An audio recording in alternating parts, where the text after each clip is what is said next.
Have you ever claimed to believe in something, only to discover later that your actions told a different story? Or asked yourself whether your belief in the Buddha is something you merely say or something you deeply live? Welcome back to the channel. It's an honor to have you here for this final video in our special series on Buddhist insights. And today we're going to address a question that goes to the heart of the spiritual path. What does it really mean to believe in the Buddha? For many, faith is a word they associate with passive agreement, saying yes to an idea, a figure, a scripture. But true faith, as the Dharma reveals, is not intellectual. It's not emotional. It's not ritualistic. It is existential. To truly believe in the Buddha is to reshape the entire structure of your life, your choices, your values, your fears, your attachments. It is not a label you wear. It is a transformation you embody. And this difference matters deeply because countless people walk through temples, light incense, bow, chant, and yet live from fear, anger, greed, and delusion. Not because they're insincere, but because their belief has not descended from the mind into the marrow of their being. So today we ask the hard question, not to judge, but to awaken. Do you really believe in the Buddha? Not in name, not in image, but in truth. Do you live as though awakening is real?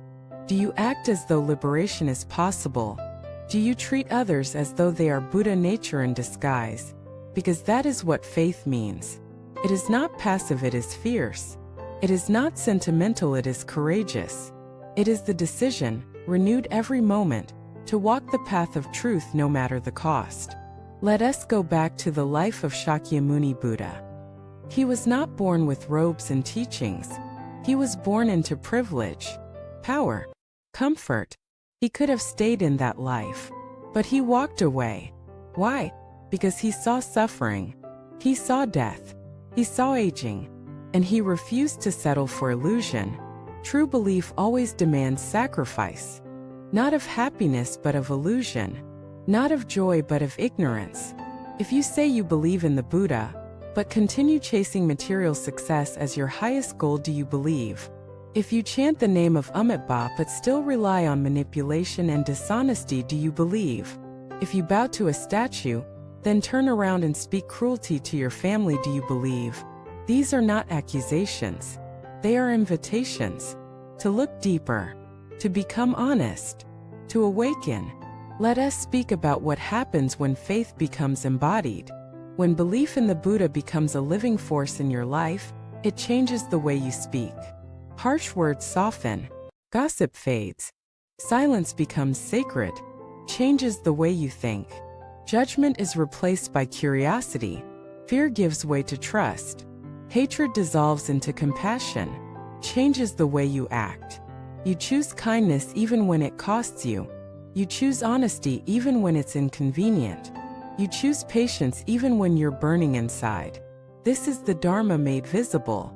This is belief made real. Let us hear a story. A man named Wei once claimed to be a devout Buddhist. He visited temples, sponsored rituals, read sutras. But when it came to daily life, he lied in business, disrespected his wife, ignored the suffering of others.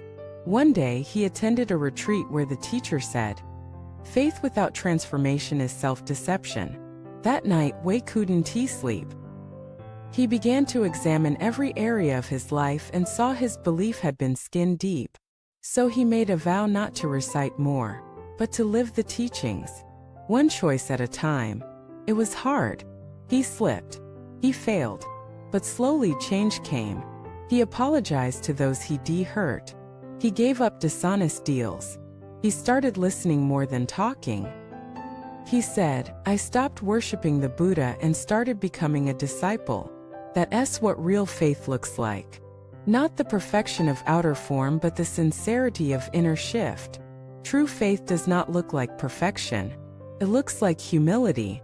It looks like courage. It looks like honesty. It looks like falling and standing up again. It looks like returning again and again to the path.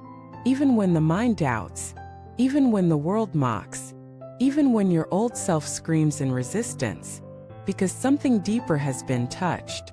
A fire has been lit. A vow has been made. And that vow is the seed of awakening. Now let us talk about one of the greatest signs of real faith: the willingness to let go. Letting go of attachment, letting go of identity, letting go of control. Faith is not believing things will go your way. It's knowing that whatever happens is the way. It's not thinking Buddha will protect you from all pain. It's knowing that even in pain you are not alone, that the Dharma is alive in suffering, that wisdom grows in darkness, that even in death there is light. True faith doesn't need guarantees. It needs presence. It needs honesty. It needs willingness.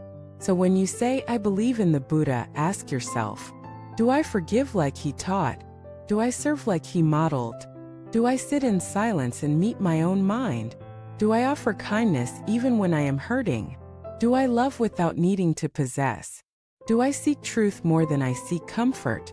These are the signs. This is the test. This is the awakening. It's not about shouting your belief. It's about quietly living it. Because the Buddha doesn't need your words. He needs your transformation. And your transformation becomes your greatest offering to the world. People around you will feel it. Your children, your neighbors, even your enemies. Because when you are grounded in true faith, you radiate peace. Not a performance, not a mask, but the deep, quiet, undeniable energy of someone who is anchored in something real. That energy can save lives. That energy can end cycles. That energy can heal what no words can. And that energy is what the world desperately needs. Not more opinions, not more ideologies, but more awakened hearts. And every one of us can become that. Right now, not later, not after we fix ourselves, not after more study. Right now, by choosing to walk with sincerity, to practice when no one is watching, to bow not to an image but to the truth behind the image, to chant not for merit but for remembrance, to serve not for praise but for love, to live not from fear but from vow. If you've made that vow, you are not alone. You walk with countless beings across time and space. You walk with the Buddhas. You walk with the ancestors. You walk with light. And every step you take becomes a blessing. Every moment becomes a teaching. Every breath becomes a prayer. So ask yourself again, do I truly believe? And let the answer echo not in your words but in your life. Thank you for watching this video. If today's message moved you, or if you've been walking the path quietly in your own way, I invite you to share your story in the comments below. Let us grow this space of sincerity together. Don't forget to like, subscribe, and continue with us as we walk toward clarity, compassion, and awakening one choice at a time.